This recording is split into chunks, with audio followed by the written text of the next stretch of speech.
Ladies and gentlemen, did you know that for a few decades, Arabs in this country have been fighting against being classified as white?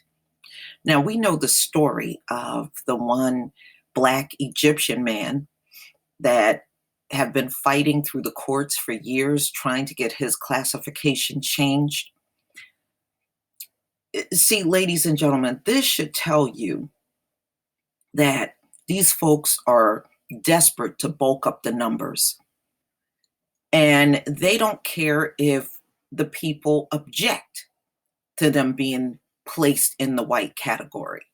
They try to force it. And you're going to hear, I got a video at the very end of this Egyptian man that have been fighting for years to get his classification changed from white to Black, and they won't let him do it. They have literally destroyed his life because he won't accept the white label. He said, you can clearly see this is a Black man. But they have gone around for many years telling the lie that Egyptians were white. And you're going to see, I got another article of a different Egyptian that lives in the US, and they are also fighting against the white label. They don't want it.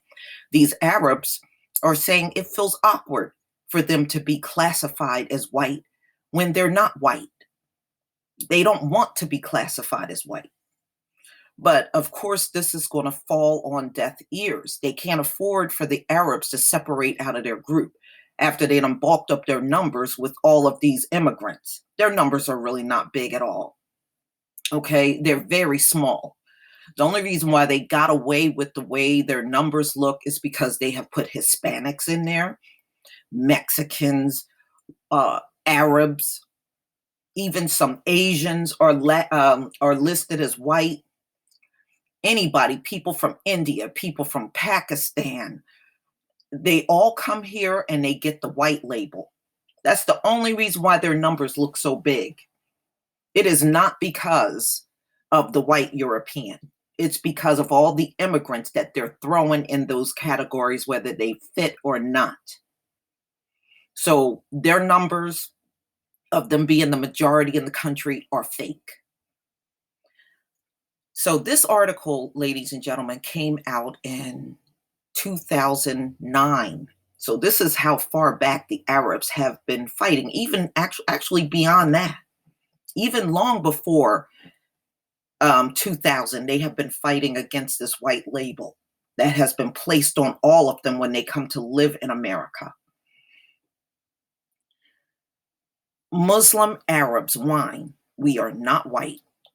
We want separate race on census form to get more government money. White is weird. It's bad enough the U.S. Census Bureau pays Muslim Arabs who are employees of Muslim-dominated Arab welfare agencies to be census takers.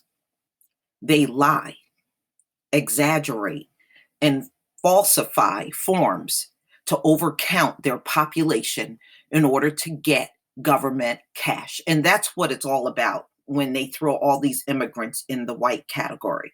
Look, I remember back when I first got my driver's license, I had a friend, a Latino friend.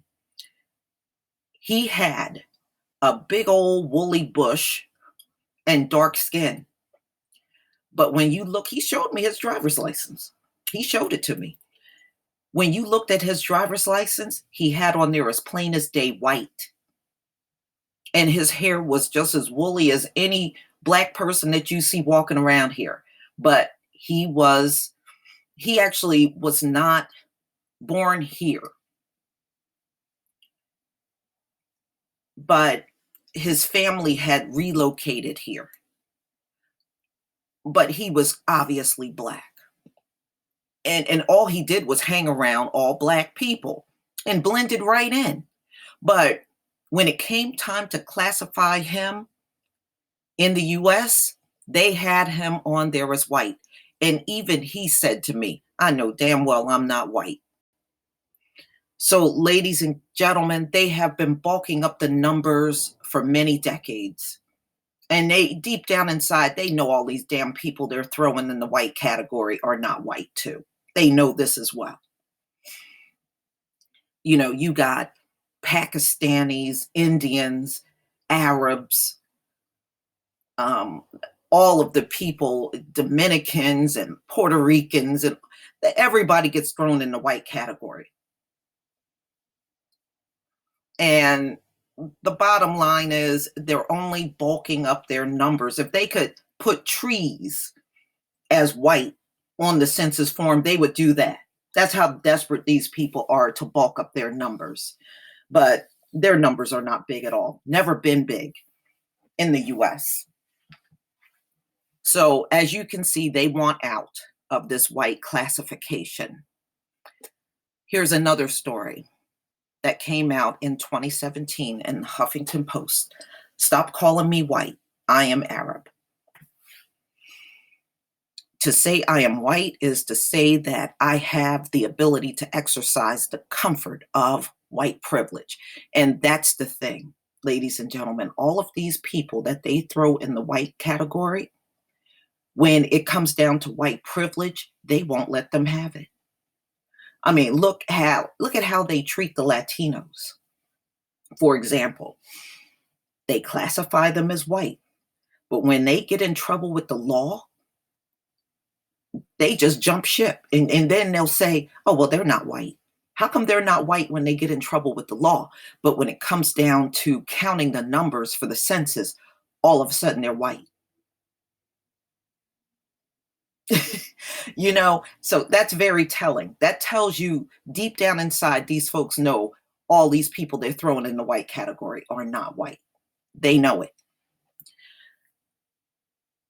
The president's rhetoric on Muslims was a catalyst for bigotry, not because of his claims of universal radicalism were legitimate, but it echoed the story of the Arab villain, the character development of the quintessential Arab, with their thick accents, traditional hijab, and radical ideology has been essential in shaping our foreign policy for the last 30 years. This has stereotyped an entire region, as demonstrated by an attempted ban. America has a history of creating hostile environments for immigrants. Hey, they create a hostile environment at home with all the racism. America has always been a hostile place. As I said before, socially, America gets an F on social issues. They have done very poorly on a social level.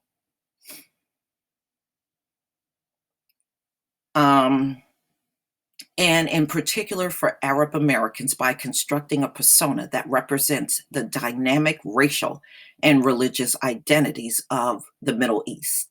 And that Middle East stuff is fraudulent, y'all. All that whole thing is Africa. The whole entire region that they call the Middle East, that's all part of Africa. It's just the Brits went in there and renamed it Middle East, which is stupid. Those are directions. That's not a name of a place at all. It's stupid. That's all Africa, the whole thing. As an Arab female raised in a predominantly white South Florida community, I have not only been seen in the crosshairs of this misrepresentation, but also have had a personal struggle with my own racial identity as a result. Currently, the United States, Arabs are identified as white by law. So they have no say in this, ladies and gentlemen. When they come to this country, they automatically get kicked into the white category. They don't have a say at all. You don't realize a lot of these people don't have a say. And if you try to fight it, they make your life miserable. And that's what a lot of our people don't know behind the scenes, that, they will make these people lives miserable if they don't accept a white label. It's forced upon them, whether they like it or not. All right, so Arabs are identified as white by law, despite recent efforts to include a Middle Eastern or North African MENA category on the US Census. To be white in America is to now be classified under the security blanket of whiteness that protects against the former classification Irish, Italian, Jewish, and Protestant that once excluded you from both interpersonal and institutional social structures.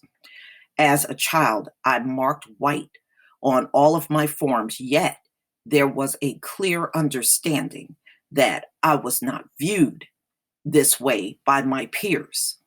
This racial tension is exacerbated by the fact that Arabs are only classified as white due to a history of institutional racist immigrant bans.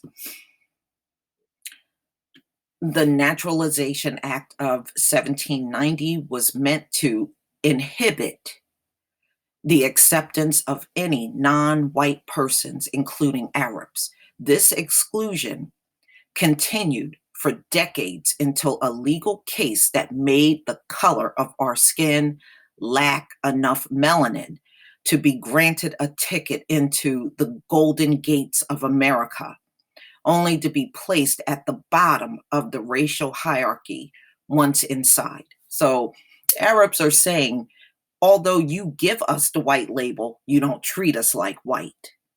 And you know what? The Latinos say the same thing. They get the white label, but they're not treated as white.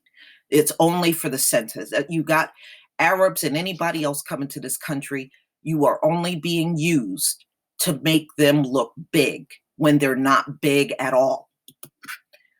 Arab Americans shouldn't be classified as white. This came out in Al Jazeera, January 3rd, 2016.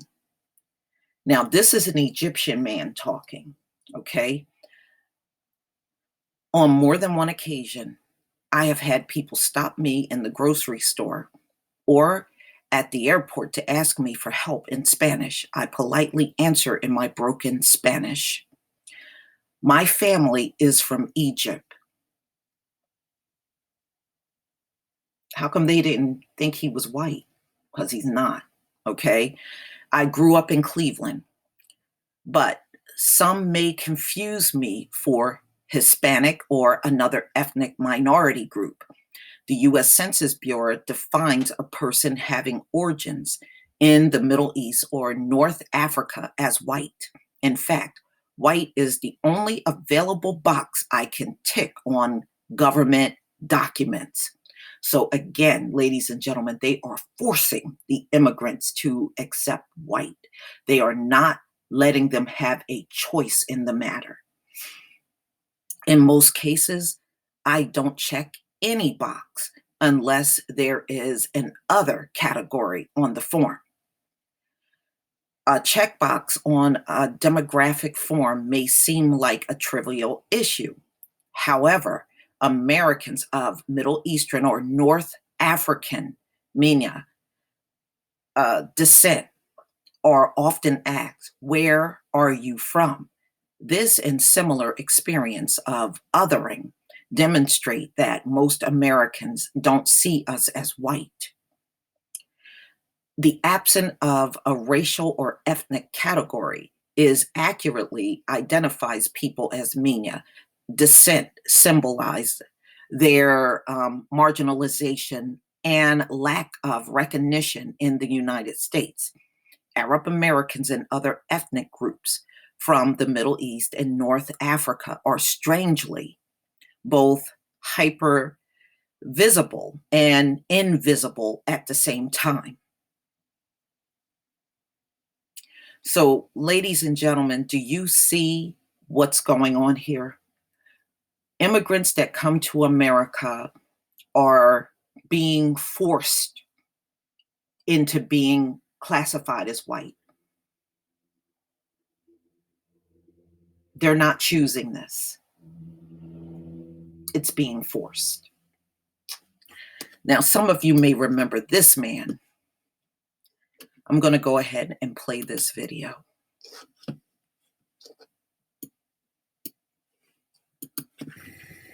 What's going on, everybody? I had not intended on posting a video, but I have been involved in some seriously heated discussions today here on YouTube.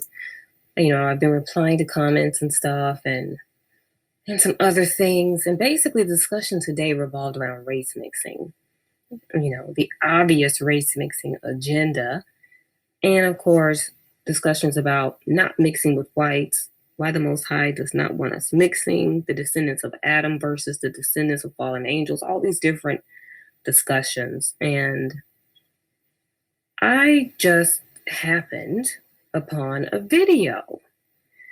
And it's a video about this Egyptian man, a true Egyptian, a black man, who came to the States in the 80s. And how ever since then, this man has literally been fighting the government to classify him as, hold on a minute, wait a minute, black.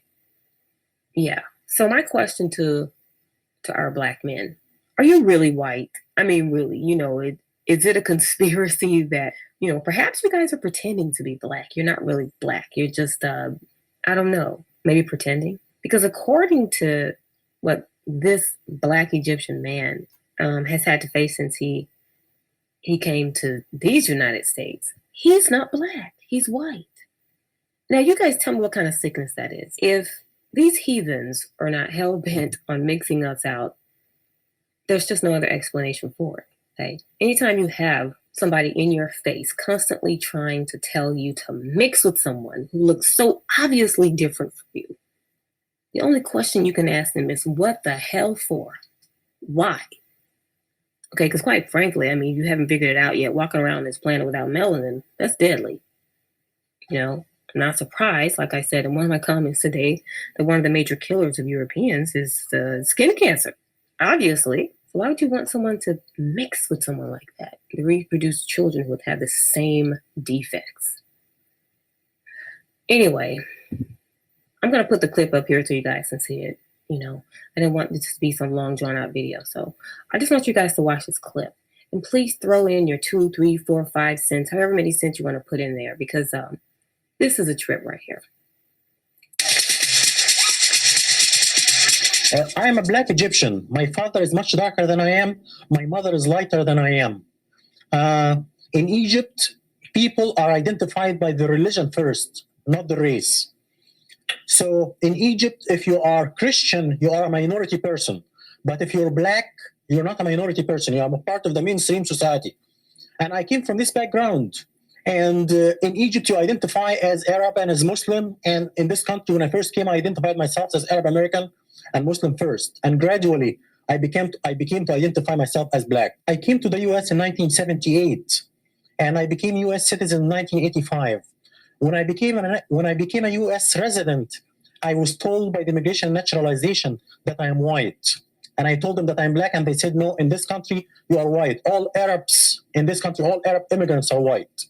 I didn't pay much attention in the beginning to this, because in the Arab world, we identify with our ethnicity first as Arabs, and then with the race second as black or white or whatever.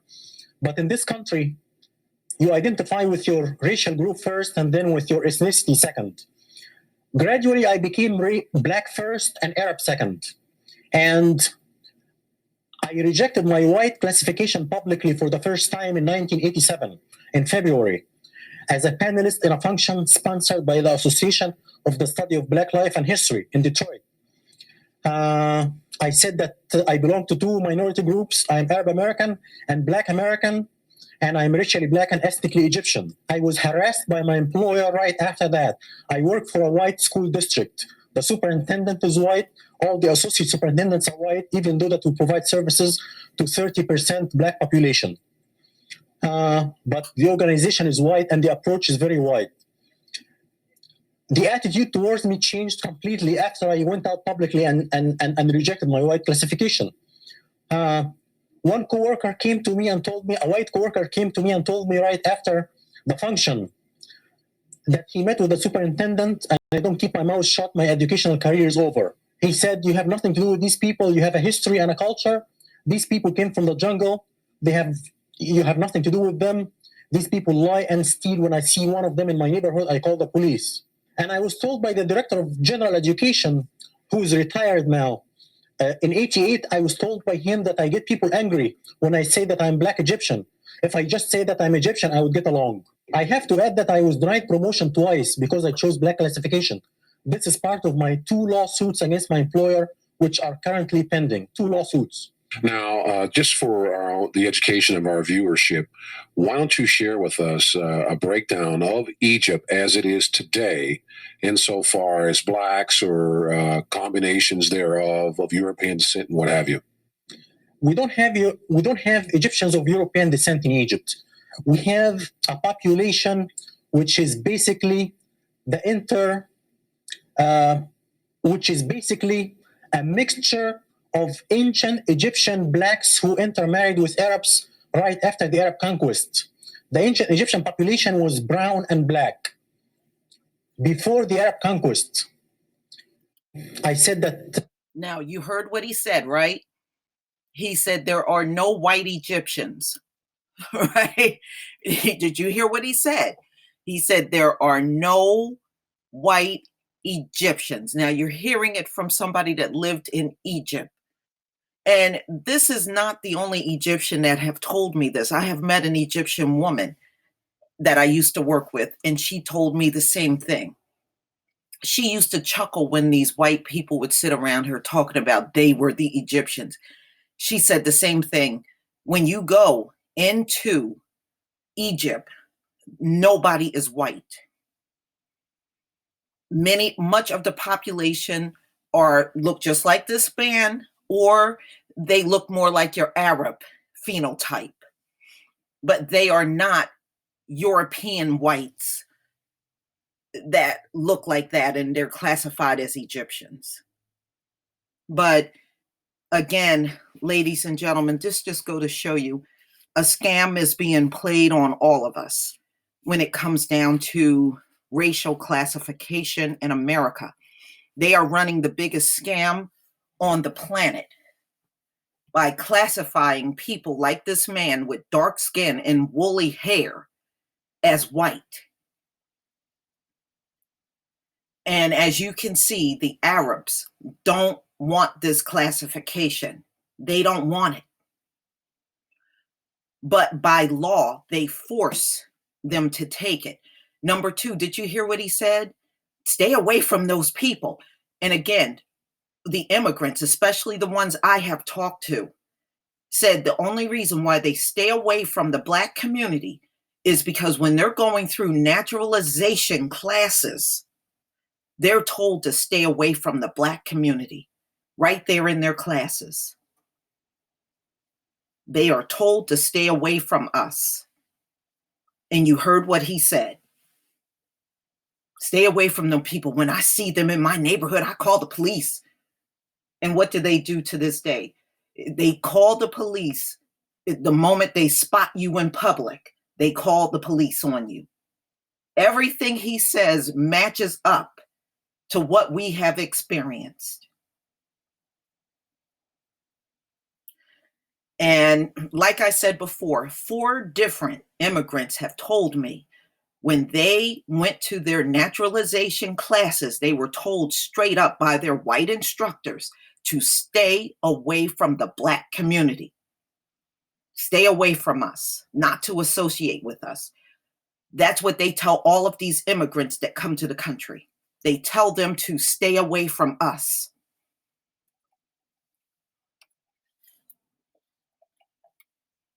But many of you have seen this man, but I just wanted to show you the series of articles to say he's not alone. There are many in this country that are fighting against the labels that they have been forced upon them. See, these folks assume everybody wish they could be them. No, you choose to believe that. It's not true. You choose to believe it. Everybody is not fighting to be a white person. Some of us are satisfied with who and what we are. There is no need for us to wish for it. Please tell me what you think, ladies and gentlemen. Please leave your comment and subscribe. Don't forget to hit on the notification bell, and I will see you on the next video. Peace, family.